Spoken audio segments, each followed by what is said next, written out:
Okay, cool. All right, so three, two, one. What's going on, everybody? Welcome back to another episode of the Down to Business podcast here with Tamar Turner. Look, if you ask me, just from how fast time is flying, just from how fast everything goes by, the year is practically over. I've been speaking to a lot of people, and I feel like a lot of their mindset, a lot of what they're thinking now, a lot of kind of their planning and goal setting is really for 2025, especially Q1, and just thinking about how we can close out the year, what we can do to make for a better year. But I don't want to rush time. I don't want to move us ahead any faster than what we need to be. But after my birthday was back in July. So after my birthday, once summer kind of gets on that tail end, I consider the year to be over. But I say all that to say, nonetheless, while time may be moving, while things are flying, while there's a lot happening, a lot going on, the Down to Business podcast, the show must go on, the show must continue. So very excited to be sitting down here with Scott today. Very excited for him to tap in to what he has going on, what he's been able to do, just some of the insight that he's here to share with. And I really think, when it's all said and done, he'll be able to make some people here some money, give you some insight, give you some tips and some tricks, because we're going to talk about that famous industry, that industry that I feel like we've touched on. I honestly feel like this is the industry where we've had the most podcast interviews. I'm going to confirm that one of these days. I'm going to kind of go through and just see, but I really think this industry specifically is just that. Now, before we get into all things, before I let Scott kind of just take over and do what he does, Scott, how you doing today? How's everything on your end? I'm doing great, Tamar. I really appreciate the invitation. I'm looking forward to chatting. Absolutely. Thank you so much for accepting said invitation, and thank you for joining us today. So for everybody out there, look, I know that we're going to have some people tapping in from the Down the Business side. I know we're going to have some people tapping in from your side. And then I know we're going to have some people along the way who may just be trying to find out a little bit about the both of us, may just really be trying to learn some more things, really delve deeper into this, whether they go kind of the business ownership route, entrepreneurial route, nonprofit route, anything of the sort. So before we get into all things, before we just bring everybody up to speed, can you just do two things for me? Can you, one, just tell me a little bit about yourself, and then two, tell me what brings you on the Down the Business podcast today? Absolutely. I can do both of those. My name is Scott Jacobson. I am the founder and kind of operator of Onward Equity. And what we do is real estate, commercial real estate specifically, or specifically multifamily apartment. So we focus on apartment buildings, buying apartment buildings, and then bringing investors along for the ride to help us make it all possible. I've been doing that for about that particular syndication, it's called, for 3 years now, but I've been in the real estate space for 23 years. Started like a lot of people in residential, bought some single family homes actually near the university where I attended here in Indianapolis, Indiana, and it was great. And I got into it, and I kind of discovered that I actually enjoyed being a landlord, having something. I originally had friends that lived with me. We were young and just out of college, and it was great. And I realized that that's kind of the secret to life. A little bit, they call it passive income. It's not passive because there's still a lot of work that goes along with being a landlord, being a homeowner, whether you're living in it or renting it to others. But real estate's my passion.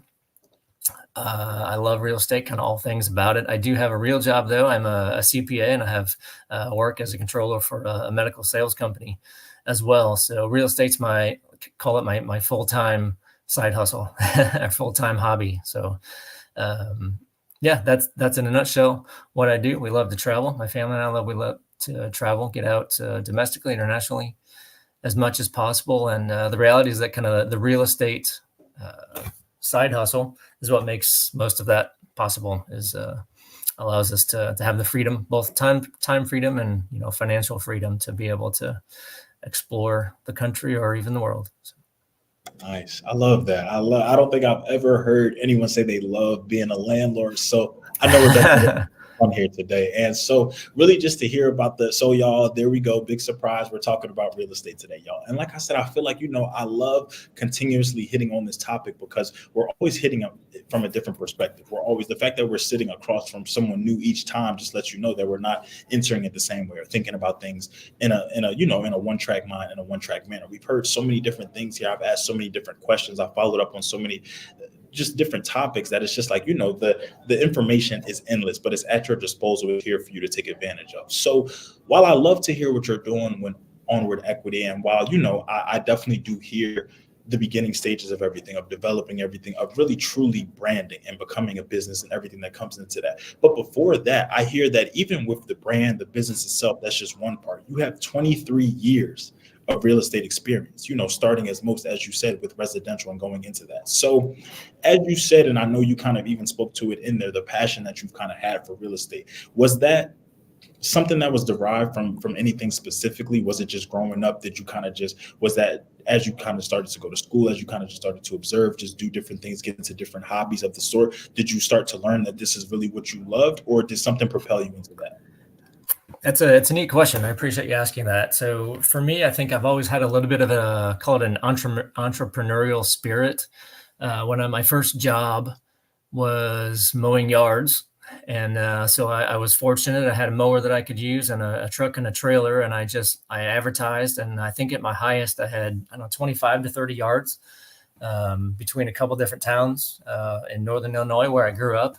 And I loved kind of being my own boss and making my own schedule, but also kind of in charge of my future, right? So if I didn't want to work, or if I didn't work, I didn't make any money.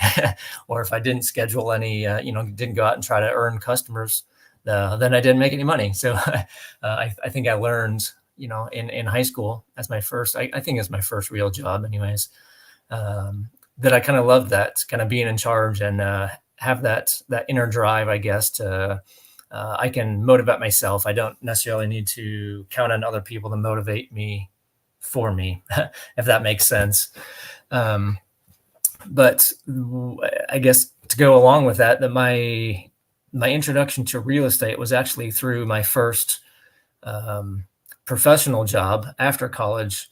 I was working at at the time, I think, Big Five accounting firm, Arthur Andersen, back when there was an Arthur Andersen. And the person who was assigned as my mentor, when we got together, we didn't talk about accounting. We talked about real estate, because he was and still is big into real estate. And he's the first one that kind of opened up my mind to even realize that you could own a house or a building or an office, whatever it is that you don't live in or work in. Like I literally, what was I at 22 years old, perhaps at the time. And I literally had never crossed my mind that you could own a house and not live in it. You could own it and have someone else live in it. So he was the first person to really kind of expand my mindset and say, you know what, this is it's a business opportunity, right? It's something that I can take and kind of run with it if I'd like to, or not. And taking that kind of inner drive, I guess, is what I read a book called Rich Dad, Poor Dad. I'll bet a lot of your audience has heard of it, and hopefully they've read it as well. If not, they should. But it literally kind of expanded my mind even more, and it made me just want to go out and buy everything I could, which wasn't that much. I started slowly, certainly, but starting slowly is much better than thinking about it and wanting to start but never starting, right? So that's, I think, what I learned. Just kind of learn by doing, surround yourself with good people, and great things can happen over 23 years. The power of like-minded individuals, man, it's amazing just what you can do. And like you said, just with that acquired knowledge, but not only acquiring the knowledge, but applying the knowledge, because I feel like that's a big thing too. We can talk and speak about how many books so important, how many things we've gone through and this and that, but what are we, and have all the notes, have the highlighted, the stickies here, things written all over the board, but what are we really doing application wise? Are we really just learning this? Are we memorizing this? Are we just doing this to say that when somebody brings up Rich Dad Poor Dad, I have something to talk about, I have something to say? Or am I really living out those things that I learned in there? Am I really living out why that changed my perspective and had me thinking differently? Am I really living out why I wanted to recommend this even to someone else? So to hear that with you, and to hear the development of it all throughout, because I could understand that with certain things, you also have to continuously remain a student. Even, I'm sure, with your 23 years of experience, there are still things that you're learning. There's still 100%. Yeah, absolutely. We're in a world now where if you would have asked us in 2019, what was going on, nobody would have predicted a pandemic. Nobody would have predicted essential workers. Nobody would have predicted, all this remote and hybrid work. Nobody would have predicted AI to be really where it is, or maybe some people might have, but maybe not at the pace at which it did. So the fact that, even with you in here 23 years ago, the real estate industry didn't look like what it is today. We're not even kind of talking about some of the same things, or we're kind of adding, or there may even be some things that 23 years ago, it would have blown your mind back then, but to now see it as a reality, it's like, wow, this is really something that's happening. So let's fast forward now a little bit. With having all of this experience under your belt, with now knowing, with buying some properties yourself, with having that knowledge, with being able to even have mentors, have business partners, have people kind of around you that you've been working with, been able to learn from, even make money from. At what point did you really realize, okay, I feel like I have enough foundation. I feel like I have enough just understanding or comfortability. Onward equity is now born. How did that really come into play? Were you always, because I would say, even something that I think I'm starting to even realize too, is that sometimes we don't realize that we're technically a brand, or like we're business owners, or like we're entrepreneurs, or sometimes I was so under the mindset of, I need the LLC, I need the EIN number, I need to have everything on paper. But little did I know, I was still making content, I was still releasing episodes, I still had an email marketing list, I was still putting things out there, I'm scheduling. So I'm doing all the things and everything that would tell me that I'm a business, or tell me that I'm a brand. I'm moving professionally, but just because I don't have a few things or a few documents, I'm not really realizing myself as professional. And that was something that, I talked to some people, and they were really telling me, hey, you're Tamar Turner. Yes, but you're also the host of the Down to Business podcast. So for you, Scott, just thinking about all the knowledge that you had, all the successes, all the trials and tribulations, and everything that you were able to get into, at what point did you really realize, hey, it's time to brand myself? Here's Onward Equity. It's a really neat question as well. So for me, even after 23 years of, call it real estate investing, I still at times suffer from imposter syndrome of like, do I really know enough? Or, in my mind, there is always someone, there are lots of someones who know more than I do. Right. So I'm always trying to learn from them, which is, you touched on that before, of not just acquiring knowledge for the sake of knowledge, but then applying it. And it was my first 19 years of doing real estate. Everything that I did was just for myself. It was, I didn't have any partners. Well, I take that back. I had partnered up with the mentor that I referenced at the top, my first mentor at my first job, professional job. He and I had purchased some houses together, but beyond that, hadn't really partnered up with anybody that I didn't know, certainly. But then I was introduced to the idea of being the idea of a real estate syndication, which I knew about that in theory, but I really had no idea how it worked in practice and in real life. So I decided that I really would like to pursue the option of real estate syndication. A lot of your audience probably knows, but for those who don't, it's essentially, there's a team called the general partners that do all of the work. They go out and find a property, they hire a property manager, they secure funding from a bank or a lender for it, but then they also work with investors to help come up with a portion of the capital that's needed to purchase the property. You get a bank loan for a part of the property, or part of the cost, and then you raise money from investors for the other. So when I realized that I would like to pursue being on the general partnership side of that, that's when I really knew that I needed to kind of take my mentorship and my partnership up to another level.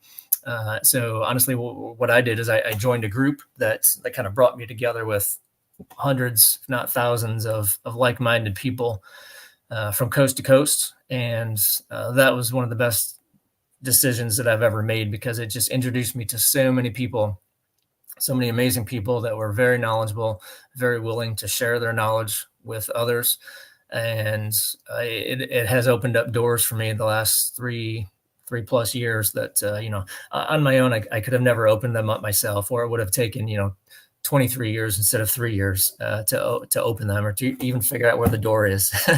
So I would say that is one thing I've definitely learned, is the power and the value in mentorship and in partnership, teaming up with people that complement you, that have strengths where you have weaknesses, and together you're a lot stronger than either one of you were as individuals, and that can be a partnership of two or a partnership of, four or five, um, whatever works for the individual. But that's probably the biggest lesson that I've learned here these last few years, from Onward Equity, is the power of bringing others along for the ride and learning from them. But also now I feel like I'm in a position to teach as well. So I've had the opportunity and have found out that I really enjoy the opportunity to teach some others as well. And not from a position of, oh, look how great I am, let me teach you all that you need to know. It's, hey, I may be, even if I'm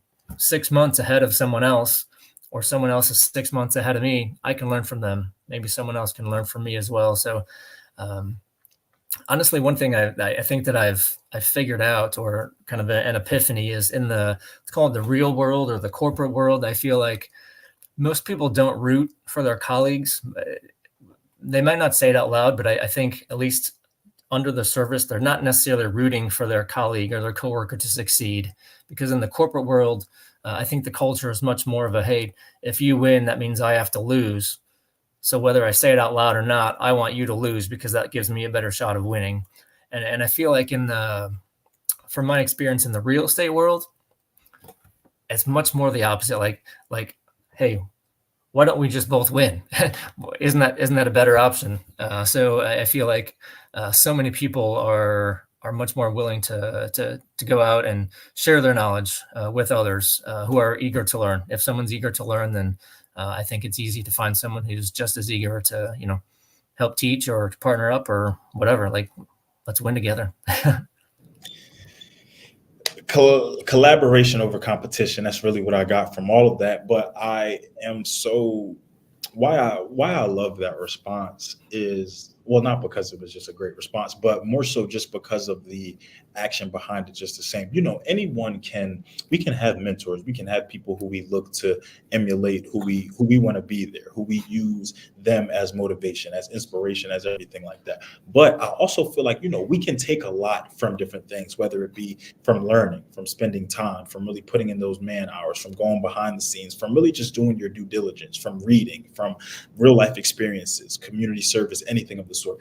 It's a different aspect and it's a different animal when you then decide to pay it forward and to give back, as you said too. It's not about you coming from a hierarchy or coming from a dominating perspective or an approach. It's more so just about, hey, I learned this. I was in your shoes at one point, just 3 months ago, just 6 months ago, I was where you were. And if we can fast forward, if we can still give you all the tools, the tips, the tricks, the resources, and everything in the shorter amount of time, and we both still win from it, then I would be remiss if I didn't grant you with this opportunity or didn't impart the knowledge on you that I know. A lot of times I feel like gatekeeping comes with that, just that corporate syndrome, or that knowing that, hey, if I start to climb up a little bit, then that means as a result, somebody's getting demoted per se, or somebody sliding down a little bit. And in a sense, we start to kind of hide things when you're not really realizing that person could be the reason why you propel. That person could be the reason why your business goes from a 6-figure business to a 7-figure business. You never really know what could really happen from that, because by you sharing that knowledge, by you now imparting that on them, it also gives a different perspective now in the mix. Now, I always say that 2 sets of eyes are better than one, even if it's nothing more than to just proofread, to just double check, to just fine tune some things. That would be much better than if you were just doing it on your own, or it may take longer, or it may just, as you said, it may sound good to you, but from somebody else, oh, if we just make that one little adjustment or that one little tweak, it could by miles change kind of what's going on. So the fact that, you knew what you kind of had going on, you knew what was being told to you, you knew kind of the circles that you were in and who you were surrounding yourselves around, and that you chose to continue to push that outward, but make sure that community, because that's what I'm hearing, the power of community, the power of people who are all hungry, who are all driven, who are all motivated, and want to make sure that, hey, if I win, I'm bringing Scott with me. If I win, I'm bringing Onward Equity with me. And I love to hear that, because I also love the homage that you pay towards others, because the journey of business ownership, the journey of an entrepreneur, is not an easy one. It's not a walk in the park. There are rainy days, there are sunny days, there are gloomy days, there are all of that, and the fact that some people still wake up time and time and time again and continue to do this, some people may call them insane, but when that passion is there, when you just love what you do and that drive, it's unmatched. So when speaking about community, two names for me come to mind, and these names may even be more prevalent to you really than me. So when I was kind of going through and seeing what you guys are doing and kind of what you guys have been able to put together, I see Jason and Rod, and I think about all of your experience within Onward Equity. I think all about your experience even beforehand, even before I built this brand, I built this business. I was 23 years in this. So to now build this foundation, to now have Onward Equity, and then to now have Jason and Rod with you as advisors and everything, what has that experience been like? And I'll even kind of double back a little bit to say, why did you feel like, with one of my biggest goals, and I'll explain why I'm asking the question where I am. One of my biggest goals with Down to Biz is to eventually have a team one day. I would love to, for a couple of reasons. One, just because I'm tired of just doing certain things. I would love to delegate or move around or save time or whatever. But two, it's also to what you spoke to, the power of community, the power of me saying that, hey, I don't know everything when it comes to video editing, audio editing, marketing, emails, reaching out, word of mouth, everything like that. I know what I do. I know what I bring to the table, but I would love to have those perspectives, those ideas, that feedback. And I would love to grow Down the Business to ultimately be a great platform to do so. But I also know that with business ownership, with being an entrepreneur, there is a certain type of passion that you just hold for your brand and your business that everybody may not have, that everybody may not share. That, a lot of people talk a great game and a lot of people say a lot of good things and it'll look good on paper. But when it's really time to enact and put your money where your mouth is, it may not always translate that way. So I'll say sometimes where I'm a little apprehensive about building the team is just because, I sometimes think too hard, and I sometimes am too big of a critic, and I just, I think that sometimes people won't necessarily carry the vision the way that I would like it to be, or represent it the way that I would like it to. But I also know, because with bringing in those people, I recognize that you are who you are as a person, you are who you are outside of this. But while you're here, while your name is on this, you represent Down the Business Podcast LLC. And I want to just make sure that that's the best representation possible. So for you, when thinking about how your brand is being represented and how you guys are offering what you do professionally and to everyone else out there, why were Jason and Rod two people who you felt like you could really entrust with that responsibility? That's such a good question, a powerful question. I think the main thing that came to mind as you were asking that is kind of a term or whatever that has been told to me, which is kind of when choosing a partner, you should date before you get married.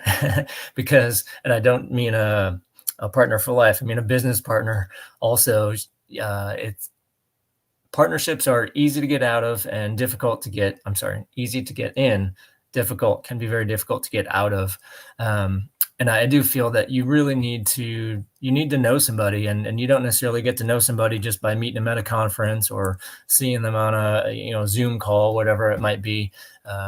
So I think that's where the get to know them a little bit, and the date part comes in. And maybe some of from the other partners that I've had, I think, we start small, start with, at least let's go and underwrite a bunch of properties together, or let's go maybe walk some properties, walk around and, do some tours, inspections at properties together, and just kind of get a feel for not just what they're looking at and kind of how they do the hard skills, but I also like to learn. You can learn a lot from someone just by going out to dinner with them and learning about what they're listening to, what they're saying. And for instance, like if the topic comes up about how do we treat tenants, and my thought process is that tenants are kind of the lifeblood of a rental property. Without tenants, you don't have anything, right? So if someone says, if they're kind of MO, so to speak, is to go out and to just, it doesn't matter how nice or how ugly the property is, as long as you got someone who's willing to give you money, then we won't take care of the property, essentially. If they're going to say, I don't care if there's rats running around. It doesn't matter because they're still paying rent. Then that's not really the type of person or the type of philosophy that I want to partner up with. Because my thought is I want this to be as nice as possible for everybody, for the tenants, for us as owners, as landlords, and certainly for the investors as well. Because in the end, I think to bring it back to before, like let's all win together. If only one person is winning, then ultimately none of us are going to be winning, because it's not going to end well. So.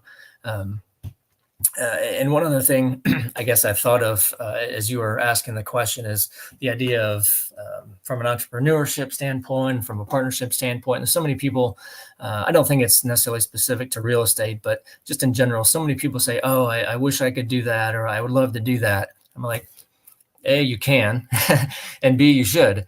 But most people don't go too much further than, oh, I would love to do that. So I think finding someone who's going to not just talk the game or talk a good game, but that you'd be willing to actually put their foot out there and to start doing something, to add value to a team, to a potential team. It's not just, hey, Rod or Jason or Joe Smith, hey, I'd like to join your team, and can you give me a big salary to do it? No, it's, hey, I'll work for free. I've been working on this project over here. It helps with underwriting. Take it for free and look at it, see if it helps you. And by the way, I'd love to, just listen in on the next call you have with your management team, just to hear how things go and kind of what the things that you're thinking about.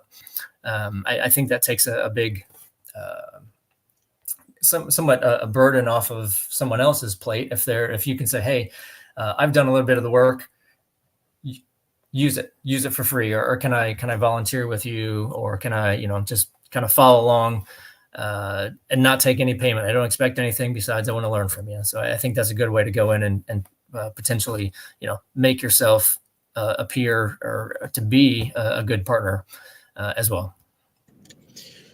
What you just said was a bigger gem than what people realize, because I think they're listening to it and they're hearing it from your perspective in real estate. But what you just said should apply to life and should apply to anything, whether I think you're a business owner, an entrepreneur, a creative, whether you work that corporate 9 to 5 or anything like that. I think initiative and I think just passion behind things are what's important. I think you should treat almost like an unpaid internship in a sense, or I feel like a lot of times now people would scoff at things like that, or just not really, it wouldn't strike their fancy or pique their interest. But a lot of times you have to do that groundwork. That's literally the nature of my field, and that's something that I was told all in grad school, that a lot of these reporters and news writers and a lot of these commentators and producers that we look at, they all started very much at the bottom of the totem pole. And basically, for you to think of yourself any differently, you shouldn't. Well, I kind of had some mixed emotions about that, because, obviously I'm going to never sell myself short. I'm always going to recognize what I bring to the table, my worth, everything of the sort. But and two, I'm not the person who loves to follow the norm per se. If I could not even necessarily expedite or shortcut something, but if I don't have to do every single thing that somebody else did or that people think is required to get somewhere, then let's not do that. I'm much rather the work smart, not hard type of person. But no mistake about it, I will work as hard as I need to be. And I think sometimes that's where things just get a little disconnected and misconstrued, that you still have to work hard. That granted, you can have the talent, you can have the resources, you can have the energy, the passion, the consistency and everything. You still have to put in the work though, because all the talent in the world, if it's no hard work behind it, if it's no effort, if it's no consistency, then that talent will slowly but surely diminish. You can have the most talented athlete in the world, for my sports gurus out there, but if he's not working out, if he's not paying attention to the diet, if he's not developing a consistent regimen, if he's not doing what he has to do from an academic perspective, if we're talking student athletes, if he's not doing what he has to do from a personal perspective, if we're talking life and professional athletes, then slowly but surely his value, his worth, or her value or her worth will sink to the ground. So I also feel like, for as much as we are comfortable in ourselves and our abilities, in our nature, you also have to still just have that grind, just that where it has to be ingrained in you. It's not something like, yes, you can teach someone how to work. You can teach someone, the job itself and kind of what goes into it, but you can't teach initiative. I can't teach you that, if something needs to get done, to just do it without having to be told per se, or without it being a task. So I love really what you said, because it goes to also show you the due diligence that you do when it comes to just your business and what you put your best foot forward on and something that you put your name on. Because I think that that's something too.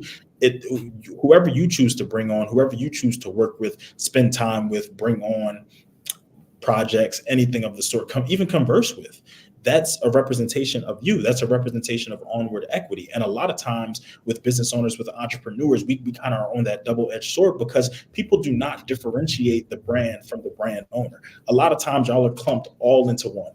If Onward Equity did something that I didn't like, or I didn't have the best experience with them, then you know what? Scott's the CEO. I could have probably not met Scott a day in my life, not even had a conversation with him. I may have not even dealt with him on behalf of Onward Equity. But because I know that this is his company, oh, well, they're all going down. They're all in the ground. I have something negative to say about all of them. And vice versa. Somebody could have a very much positive experience or speak highly to your company or speak highly to who you are without necessarily knowing you or anything like that. But because of the customer service, because of something that Rod did, or because of maybe a seed that Jason planted or anything of the sort, it could make Onward Equity shine in such a great light. So I love that you also too are diligent about who you're bringing in, who represents who, and how you continue that mission. Because I could imagine with 23 years of experience, you've had some situations and some instances where you would not go back to that. You would not work with said person again. You wouldn't kind of put yourself in that position. So I love to hear that. And I also, something else that you kind of spoke to that made me smile a little bit was you were saying your approach when it comes to tenants. And as I was saying, at the very beginning of this interview, you said something that I don't think I've ever heard. And that was that you enjoyed being a landlord. And I think I probably heard that was when they said it because of the money per se, because he's making money and because the people were paying the rent on time and everything like that. But I've been on the East Coast, I've been in the Midwest, I've been now down South, West Coast. I've never heard that. So I love to hear that though. But it also begs the question now and begs the interest for the process with Onward Equity. Now, with hearing that, with hearing your approach to things, with hearing the due diligence that you take and that you exhibit within your business, I also know that with having the opportunity to work with you, or with having the opportunity to learn from you, even to interview today, there's a process with that. And it differentiates you from a lot of the other people out there within your niche and within your industry. So in going through your website, I see the process. I see acquisition. I see reposition. I see refinance. I see cash flow. I see disposition. Now, for me, I could read these. I could definitely go through them some more, probably look them up, probably Google, open up another tab, do whatever I need to do. But from Tamar, from Down to Business to Scott and to Onward Equity, do you feel like in the process, in your approach to everything, in how you guys handle and conduct your business, do one of these steps along the road outweigh another? Are one of these kind of like crucial to the, like, you can't go through our process without cash flow, or you can't go through our process without anything like that? Or do you feel like every step is where it is by reason, by design, because you have to kind of work each way? Or have you found that not everybody needs every step of the process, that some people may just come for certain specific things? Or is it something that's just fluid always throughout? So most of our process, our mindset, our business plan is to perhaps purchase an asset or a property that needs a little love, I guess is one way to put it. So in kind of the industry, it's called the value add proposition. So just like if you have a home or a house that you want to rent and it hasn't been updated since 1974, you might be able to rent it for one number. But if you renovate that house and you make it look like it, 2024, you're probably going to be able to rent it for quite a bit more than the 50-year-old house, or at least the house that still looks like it hasn't been fixed up or renovated since the 70s. So same process here. We generally look for properties that either have not been physically updated in a while, that we can go in, spend some dollars to make them look a little bit nicer or a lot nicer, and then command a higher rent premium as a result. Or sometimes, honestly, I've done this for myself as a landlord, and large, even institutional landlords do it as well with big apartment buildings. And sometimes landlords just kind of get lazy, or at least it's easier to let the tenants who have been there a long time stay there and maybe not increase their rent as high as you could, because maybe they're good land, or maybe they're good tenants. They take good care of the place. They don't complain. When things go wrong, they let you know so that you can fix them instead of letting a small problem turn into a large problem. And sometimes we just want to reward them by, keeping them there. And if that means taking less rent, then we can. So for a new owner, though, to come in, that's an opportunity, because if someone's paying $200-300 less than the market rate, then we can come in as a new owner and we can just maybe we don't even have to do any work, but we can just kind of at least slowly or maybe quickly bring that up to market rent. And what that does is the way that commercial real estate is valued, it's valued based on a multiple, just like a business. It is a business. It's valued based on a multiple of the net operating income that it produces. So to the extent that revenues exceed expenses, operating expenses. So that's the model, is to purchase properties that probably need a little love, some improvement, to renovate them or reposition them, as the website says. That process is to make them look nicer, to do what we can do to increase the rent flow.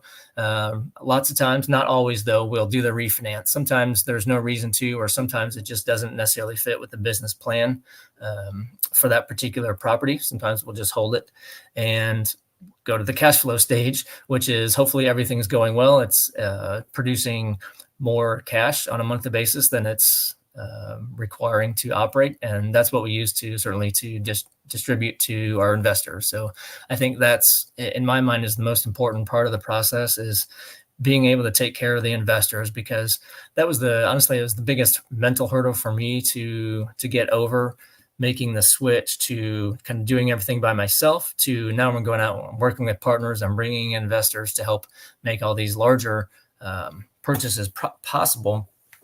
But I have to look somebody in the eye, whether they're my family member, my friend, my coworker, or maybe someone that I have just met. I have to look them in the eye and say, hey, I truly believe this is a good use of your investment dollars. And I promise to do everything I can to take good care of those dollars. It's real life. So we never guarantee that something's going to go exactly like we want it to go, because most people know that real life doesn't always work that way. And sometimes it does. Sometimes things go much better than we planned. That definitely happens. And that's it's great when that happens. But sometimes they don't go quite as we planned. And then it requires a lot more work or time, or maybe the investment isn't as great as we hoped. But over time, the most important thing is that we're taking care of the investors, communicating with them clearly and as often as possible, to keep them in the loop, to be transparent about, hey, if there are challenges, here's what they are. Here's why the challenges exist. Here's what we're doing to solve them as quickly as possible, or as completely as possible. So having that type of relationship, I guess, with those who have trusted me and my team, the people that I surround myself with, having their trust is probably the paramount importance. So I take that very heavily, not lightly, whatever the opposite of that is. And then of course, on the disposition, that's the sell it side. That's where most of the money is made. If we've done our job well and the market has treated us well, then by selling the property, sell it for more than it's worth, then everyone gets a larger their share of the profits. The investors certainly take the lion's share of any profits made as well. So I love that part of the game and that part of the business. And yeah, we try to replicate it as much as possible.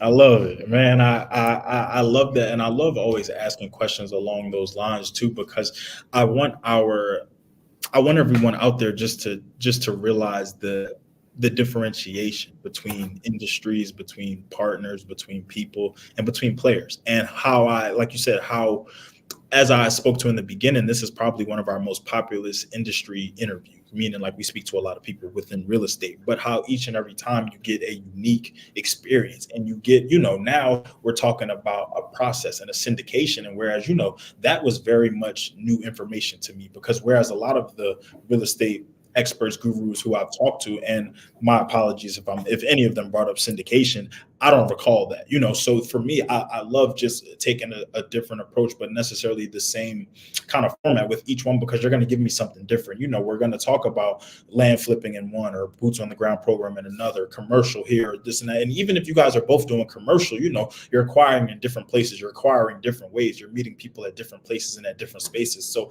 I appreciate you kind of just giving some insight and really just breaking that down further for me. So to now even not even really play devil's advocate in a sense, but I guess just out of curiosity, I know that there are some things that you probably thought about real estate or expected to have to do or maybe go into that you may have it may have flip turned your thinking just a little bit, or maybe you thought real estate was this, but after learning and after going through 23 years of it, you're realizing, oh no, it's completely different. Or as I spoke to 23 years ago compared to now, we're talking about two totally different things, early on in the 2000s versus, we're almost near 2030 soon, or however you're kind of looking at it. So in your experience from even before Onward Equity to now Onward Equity to even current day, do you feel like there are any misconceptions, any myths, any just misunderstandings around what it is that you do within real estate? Have people ever kind of come to you or have tried to explain kind of certain things or what's going on, or maybe not necessarily understood the business model because they were under one set of thinking or one mind frame, and then you've kind of had to maybe make some clarifications or just kind of communicate to people as you kind of spoke to? Is there anything essentially that you've had to kind of like clear up or debunk in a sense? Yeah, I guess a couple things come to mind off the top. Number one, I think people are the most important part of the process, and two different people. The tenant, obviously, keeping the tenants happy, I already mentioned, is top priority for me. I think having tenants that are well cared for leads to happy tenants, which leads to either them staying and taking good care of the house, or maybe they leave, but maybe they refer a friend to you. I've definitely had that, where someone leaves, but they say, hey, I've got a friend, they'd like to move in when I move out. That's great. Because if I respect you and I respect that you make good friends, then I want all your friends to live in my houses, or, apartment buildings, whatever it is. So that part of the process, I think, is something that I've learned how important, finding good tenants are, and just the managing people when things go wrong. It's being there as an operator, as an owner, to say, hey, call me because I can't fix it if I don't know it's broken. But then being that landlord, or that person who's going to say, all right, now that I know it's broken, this is a priority. And I tell all my tenants that, I promise them two things. The first promise is something's going to go wrong during the time they live there. And the second promise is that when you tell me about it, we'll get it taken care of as soon as possible, because none of us want to worry about a leaky faucet or a light switch that doesn't turn on and off, whatever it is. We've all got better things to do than worry about it. So managing those expectations, I guess, of, hey, this is my job. I take it very seriously. I want to make it a good experience for you. And then the other part of the process, I said there's two people. So it's the tenants, and then the other one is the maintenance people, or who I call when they tell me they have an issue. It's for me that the most stressful part of any landlording situation is if I get a call that says this is wrong, whatever this is. If I don't know who to call to help make this problem go away, or to solve it, that's stressful. But having good people that I've worked with for many years now, or decades now, that then I can call this person when the AC needs to go out. I can call this person when I got an electrical issue or a plumbing issue. Having those type of people, and whether I never used to think of it this way, but that's my team as well. Even that's who I'm calling. That's we all work together. They don't work for me; they work with me. Is kind of my mindset, even though I'm hiring them. But those type of people that I can trust, that are going to do good work, they're going to go in and be respectful to the tenants when they get there. So important. So that's one thing, I guess, the people. And then the other thing that came to mind, what I've learned is just they say, if you ask the IRS, real estate investing is a passive activity, but there's really nothing passive about it. If you own the real estate directly, it's a job, and it can be stressful. It can be very rewarding as well. But one thing I've learned recently in the past 6-7 years, which was the kind of the catalyst for creating Onward Equity, is that there is a way to 100% passively invest in real estate, and that's be an investor, a limited partner in a syndication, which is who we work with now. Those are our investors, and it's 100% passive to the investors. They're what they have at risk certainly is their financial investment, those dollars. But then there's nothing else that those people need to do besides follow along with us, the communications that we send out as far as how we're managing that property and that asset. So that is something, honestly, I was actively doing real estate for 15 years before I even realized that existed, that there was an opportunity to invest passively in someone else's real estate deal to still get very similar returns from a financial standpoint, but literally not do any work.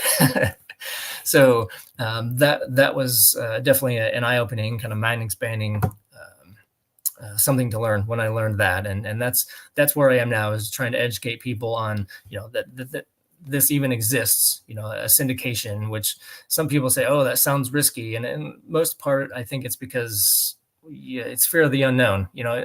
I don't care who you are or what it is. If you don't know about it, it's probably going to sound risky or dangerous, or, you're going to be a little bit shy about jumping into it. But the more you know, the more likely you are to find it interesting, or maybe something that you want to do. And so that's what I focus on through the Onward Equity brand, is trying to educate as many people as possible about, why real estate, or why investing in general, but then specifically why real estate and all the benefits that can have for you. So, I hope that answered your question, but in short, I think an educated investor is the best kind of investor. So that's the type of people we try to attract, or at least to help create through educational content. Absolutely. No, I would be in firm agreement with you. I would be a firm believer in just the same. Education is crucial in any aspect, in any industry, in any niche. And sometimes, one bad apple can simply spoil the bunch. And I think I speak to that from a landlord perspective, meaning that, someone could have, I may even be guilty of it myself sometimes, just having a bad experience with one landlord and allowing that to impact how you treat your next landlord per se, or how you handle certain things or whatever, when everybody should be given that fresh slate, or it's very, and I think a lot of why I keep bringing up what you said about loving being a landlord is just because, one, while I've never heard that, it's just not something that you even see. It's just not something. One, a lot of times you don't even really see the landlord other than their name on the property somewhere, maybe in the elevator or on the sign outside. You never really get to make that face-to-face connection or anything other than email or anything like that. But the fact that some people can have those and then for those who are able to have those interactions or know their landlord on a first name basis, it may not always be the most pleasant or the best experience, because they may be stretched too thin, or because just their lackluster efforts or enthusiasm or anything of the sort like that. So to really have people who are out there, and I know this is obviously not indicative of everyone, but to have people out there that are doing what they're supposed to be doing, that are truly and that are truly just embodying what a good landlord lives up to, it's just amazing to hear and amazing to know. So as you spoke to towards the end of that answer, was something that you're moving into now is more so just the education of things, and more so just passing that knowledge along and just allowing others to also be a resource. So something I think about too with this episode is that we're going to have some newcomers along the way. We're going to have some people who are just finding out about Scott and what Onward Equity is doing, but maybe whether it just be because they are in Indianapolis, which I'll actually tell you comes kind of some ties that I have to Indianapolis after we wrap this up. But whether it just be somebody like that, or whether it be somebody who, who's been thinking about real estate for a while, or maybe has some experience in real estate or commercial, or anything like that, what's next? Without, and I asked that question not to reveal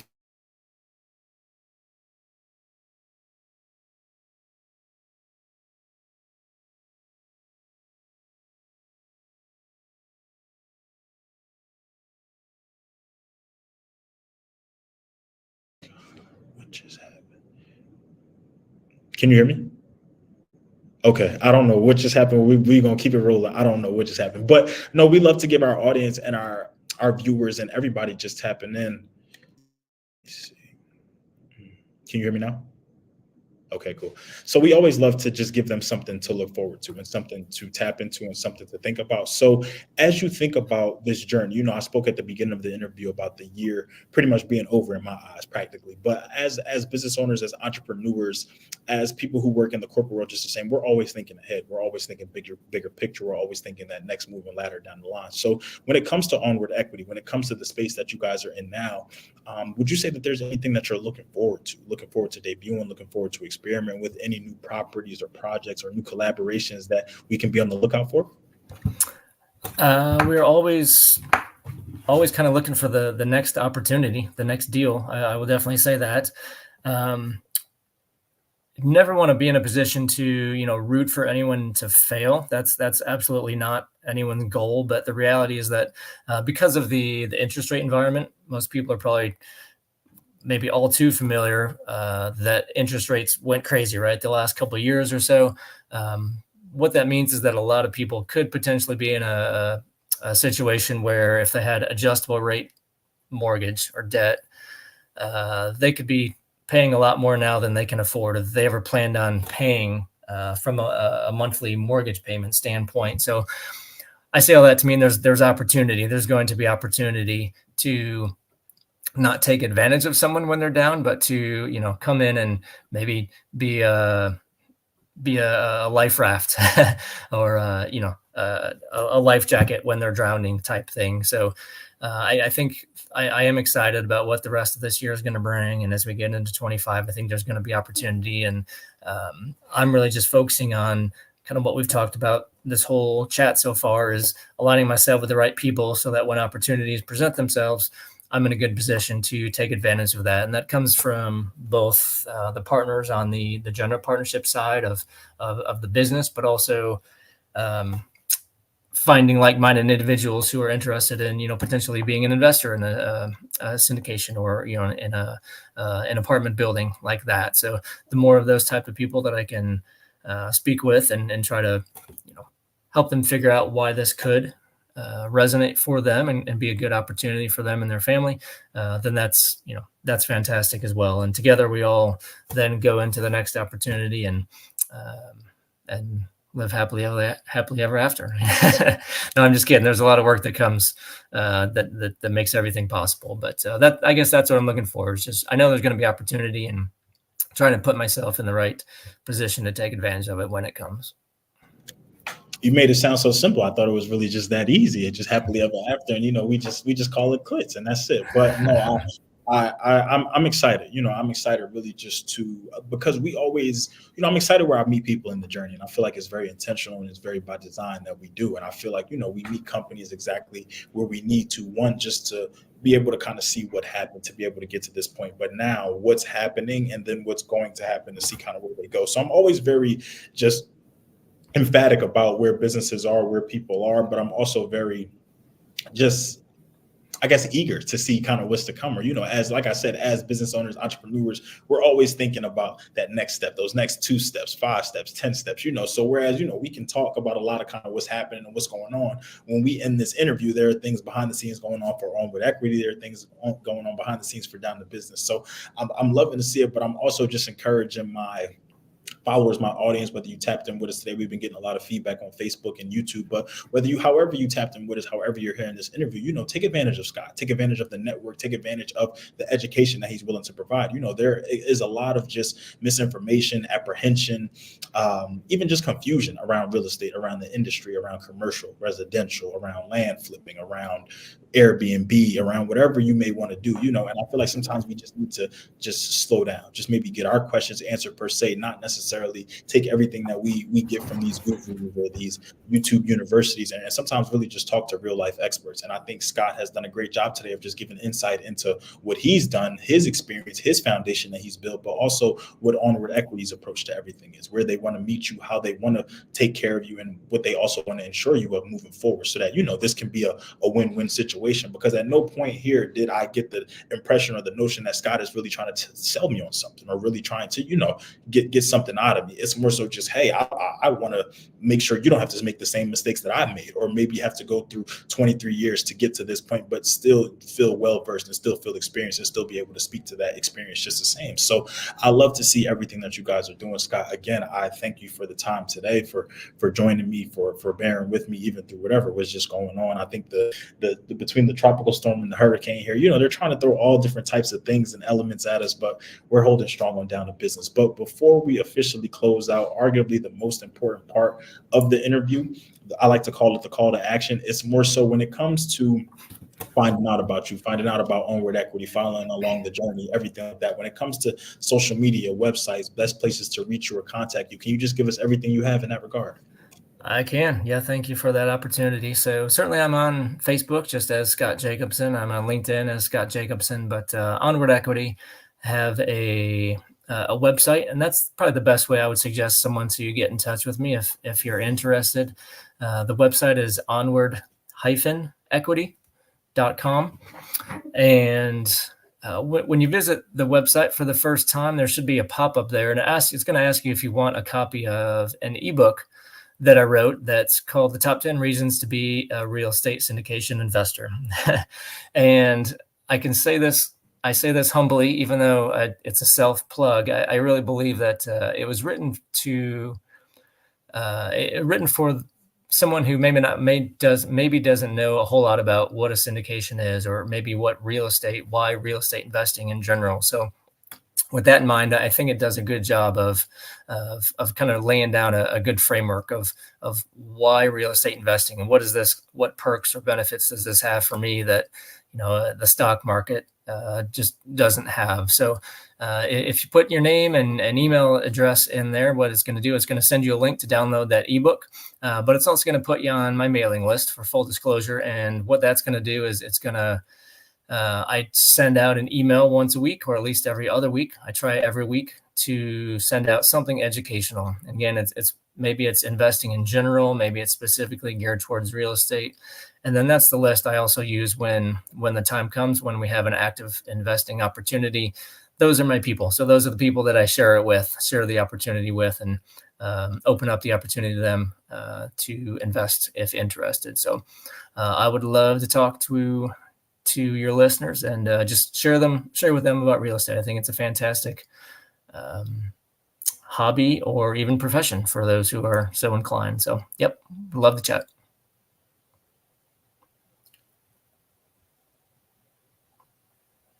Yeah, couldn't get my computer off mute there. But no, if anybody is going to be signing up for that, I'm going to be signing up for it. So if my followers, if the audience, if they want to leave the money on the table, if they want to leave the investment and the education on the table, I will take every table. I will take every ebook possible, and I will get into it. But no, Scott, on a serious matter, I definitely do. Just thank you. Thank you for just the time today, just the education, even really just the proactive approach that you took in reaching out to me beforehand. I really do take pride in people who are interested in being on the podcast, but people who also want to ensure that they are prepared as possible. It just makes the show that much smoother. And despite sometimes how hectic my life can be and how things can just be going everywhere, sometimes I feel like an octopus. I'm just everywhere, but I love just to really be able to sit down and really just get that insight, really provide it, but also just share it with others. And I feel like that was really just the theme of this interview today, just community and just knowledge and just wanting to impart and pass it on, and not necessarily gatekeep, but also realize that the more the merrier. We can all win in this together. There's enough room on the table. There's enough land out there. There's enough money. There's enough passive income for all of us. So from down to business, from me to you, thank you so much for everything that you're doing. To everybody who continuously taps in with us, whether you joined us today live, my YouTube people, my LinkedIn people, my Facebook people, I saw we had some comments, some likes and some things like that. So I appreciate all the interaction. And then obviously to my people who are going to catch this once it drops, once it airs, I appreciate everything that y'all are doing. I appreciate y'all for continuously supporting. This has been another episode of the Down to Business podcast here with Tamar Turner.